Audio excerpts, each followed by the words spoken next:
Welcome to Chamber Chat. I'm John Terr, President and CEO of the Boulder Chamber, and I am going to have a wonderful conversation today about entrepreneurship and what that journey's like with a great friend and a past winner of the Esprit Entrepreneur Challenge, Asa Mckee, and his wife Tamar, who won that award for their company Khala Co, which eventually became Khala Company.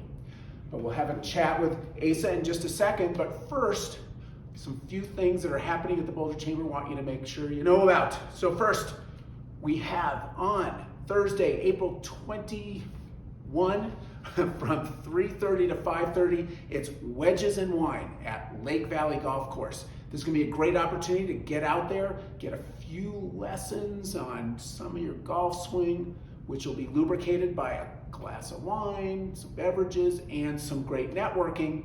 And it's all in preparation for the annual Boulder Chamber Golf Tournament.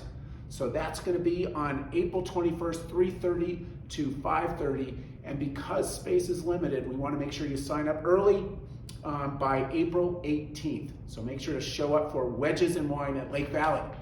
And then we have another outdoor exciting event, the BYP ski activity at Eldora Ski Resort, and that's going to be on Friday, April 15th at 11:30 to 4:30 p.m. We're going to have a little opportunity to connect with the ski patrol, learn about how to have good etiquette on the ski resort, and then you're going to be out there taken to the trails with all your friends from the Boulder Chamber and the Boulder Young Professionals. And of course, we'll have a great special after hours up in the lodge to talk about your great skiing day. So that's going to be on April 15th at 11:30 to 4:30. And also we want to make sure you sign up early. So make sure from April 11th, we want to make sure you sign up by then. And just to note that this is presented by Boulder Medical Center. So thank you, Boulder Medical Center, for this great ski outing. Which then brings me to my conversation with an actual entrepreneur, Asa Mckee. So welcome, Asa. Thank you. So glad to have you here. Yeah. And you know, Asa has become a friend over the years, and as I've had the opportunity to follow his entrepreneurial journey. And I'm just going to start by asking you, Asa, can you tell me, first of all, what ignited the entrepreneur spirit in you? I think I've always had that kind of creative edge, which is like the importance of being an entrepreneur is you have to be creative, you have to have that desire. Sure. And I think what really kicked us started was when we had kids. We wanted to make a change in the world, and so we were basically trying to create an alternative to plastic, which we were constantly using. We had kids. Started a company with my wife, all in one get-go. Okay. And it's always an experience to have small ones and a business with your partner in life, and you makes took it on interesting. a lot. It was a lot really quickly. Yeah. Impressive. So that kind of got us thinking, and we didn't mean for it to be a business when everything started. Literally, it was just kind of our solution for ourselves. And I guess it's kind of the classic story when things snowball and start going, where we were using it for ourselves, and then friends would see it and then be like, "Oh, what's that?" Yeah. And I'd explain it, and they're like, "Oh, can I have some?" I was like, "Oh yeah, sure, I'll just make you some." Huh. And then they're friends, and things started going, and my wife looked at me and said, "We need to charge something for this because it's costing us a lot of money." Well, can you just describe the product just for those who are watching? What it is, it was organic hemp and cotton fabric that we infused with coconut oil, tree resin, and beeswax.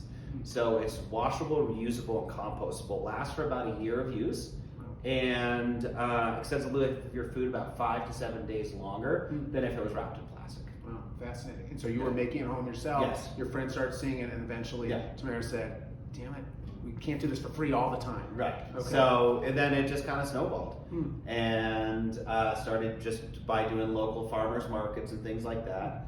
And then one of our friends suggested that we go to the Green Festival. There's a Green Festival in Portland, Oregon. Wow. So we decided to go and check it out, got a booth, we're selling the product, and we won most exciting brand. Wow. And that got us thinking that this might be something. We had an idea. So we were talking with Tamar's grandmother, my grandmother-in-law, and she said, you need to go join the chamber. Cool. And Every grandmother should say that. yes. And to me, I was like, the chamber, what does the chamber do? It was a new thing for me. And so we started checking out the chamber website, and that's when we discovered the Esprit Venture Challenge. Yep. And so we were like, this is cool, let's do it. And so we entered the pitch contest, made our video, and joined the chamber. And we're like, let's see what happens. And It's the key to any entrepreneurial success is join the Boulder Chamber. yeah. So let me ask you, so you started then the business. Can you talk a little bit about some of the just evolution from just initial idea to, rising to becoming a full-fledged business? Yeah. So it literally started in our kitchen, and it was just experimenting and playing. Like, we did a lot of product testing because we were like, we want it to last. I kept making different products that weren't very good. Okay. And I kept being stubborn. I was like, I can make this better. I can make this better. I can make this better. And kept messing with it and messing with it and messing with it until I found something that I really, really liked, and I was like, this works. And then literally gave it to my kids. And they were some of the best product testers ever. Yeah. And then I had friends in the outdoor industry that were, professional skiers and climbers and stuff like that. Started giving it to them to use, and they were just destroying stuff. And it was like the best testing you could do because they just messed with things. Yeah. Things that I wish I knew when I started a business is we didn't have a business plan when we first started. And that always created these things because we always had this like super kind of flow state when we first started, but we were like, okay, we really kind of need to nail this down.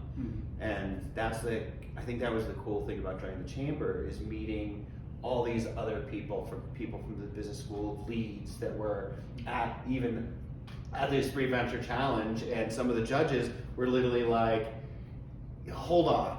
Yeah. Like, here's some advice. I'm going to give you some free advice. And usually when somebody says they're going to give you free advice, you're like, ooh.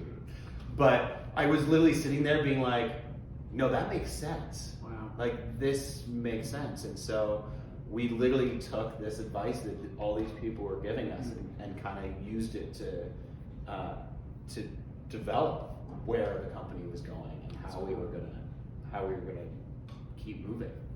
And then let me ask you, just going forward then, so that event at the chamber built relationships, but then through the rest of your cycle of developing the product and the business, what other support did you get through the community? So there was a lot of things. So we did a lot of local events. So we did a lot of face-to-face events here in Boulder and got to meet a lot of people face-to-face.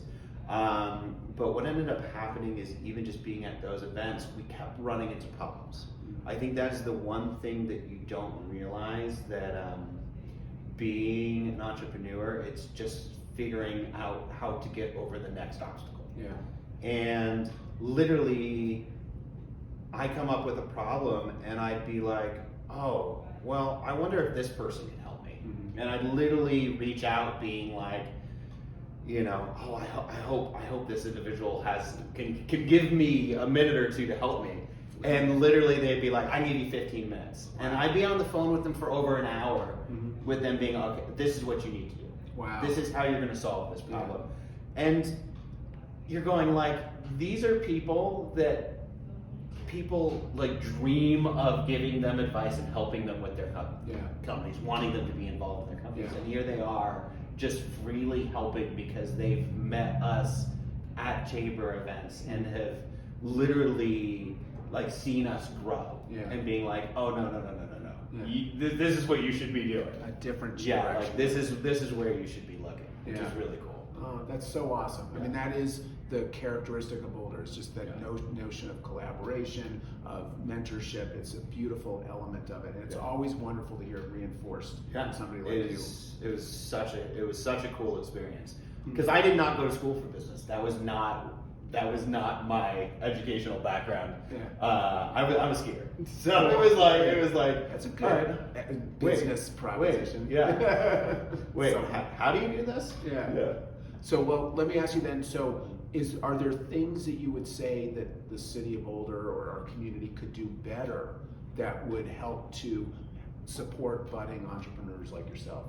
Support. I think going out to the local events. When there's local events here in Boulder where there's crafters or the farmers market, there's a lot of people there that are just getting started on their entrepreneurial journey. And that is where they're literally showcasing their products for the first time and really getting an idea of, is this something that people are going to love as much as I love it?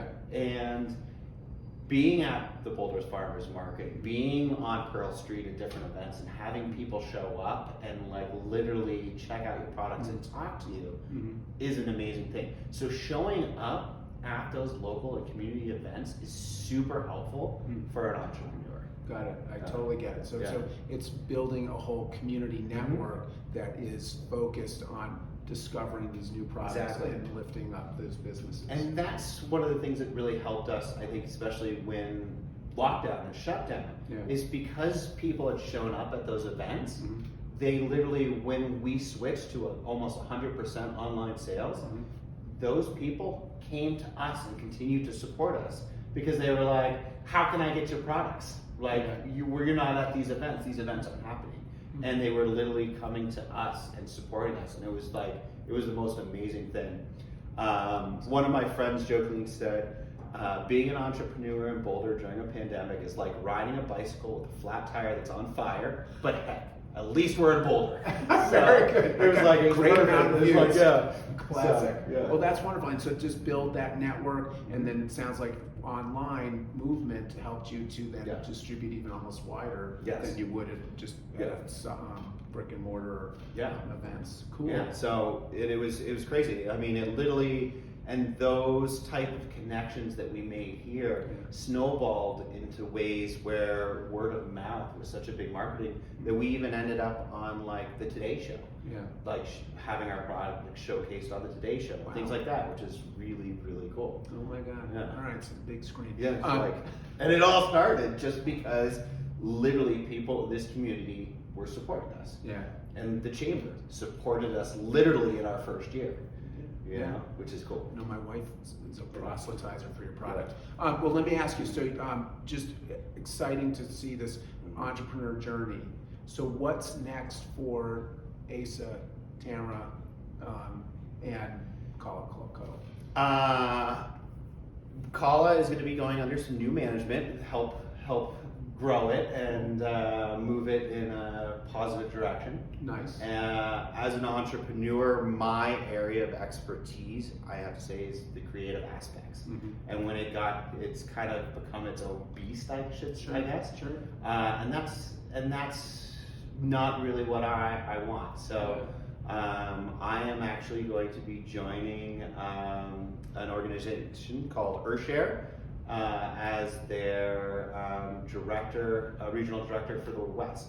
Cool. Which is really cool. So still on that environmental movement and excited for that. And I might have another idea or two for business down the road. So entrepreneurism is still in you, but it is interesting. I think it takes a sense of self-awareness to say, listen, I launched this creative concept, got it up and running, and my forte or interest is in the ongoing operation. Yes, and I think that's a hard thing for a lot of entrepreneurs to realize when they get something growing and it's like their baby, their creations come to life, and it's like it becomes its own thing.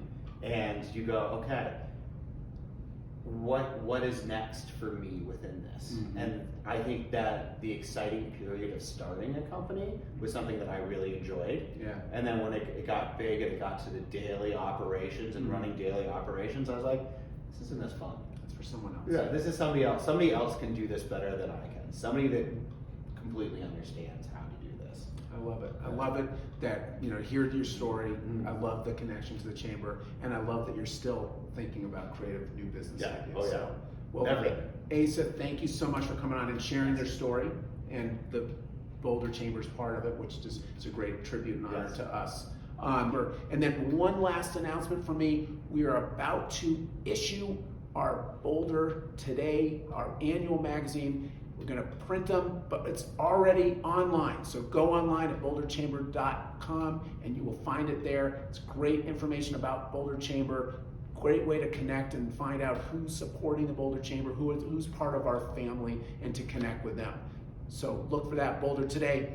And then we'll see you next time on Chamber Chat.